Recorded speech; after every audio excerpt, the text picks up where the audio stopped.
Hey Deckers, we were so distracted with the games that didn't work properly that we missed one that is working better than ever. Dead by Daylight Steam version is now fully functional on the Steam Deck.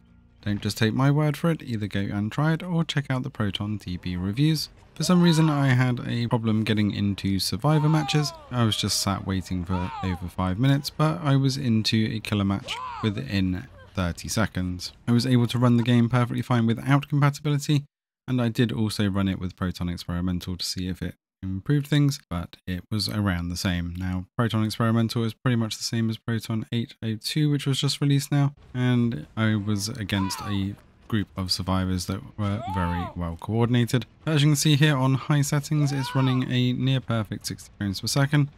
It does get the dips down into around the 55 range, but the power draw is extremely high. The graphic settings are somewhat lacking in this game, so if you are going to want to play on high settings, then I would recommend on reducing the resolution in game or cap this at 30 or 40 frames per second. The power draw does actually drop to over half if you cap this to 30 frames per second with near no visual difference. Don't really notice that much on the 30 frames per second, but I've heard that you may notice it a bit more on the survivor skill checks if you are below 60 frames per second. But as you can see here, capped at 30 frames per second, it is a pretty much perfect 30, and the wattage is only around the 16 watts, meaning you're going to get a good 2 to 3 hours battery life if you want to play away from power.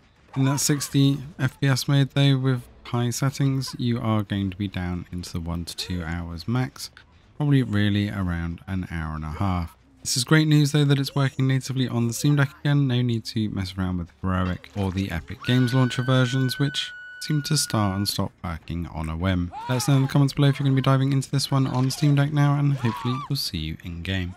Thanks for watching, and see you in the next one.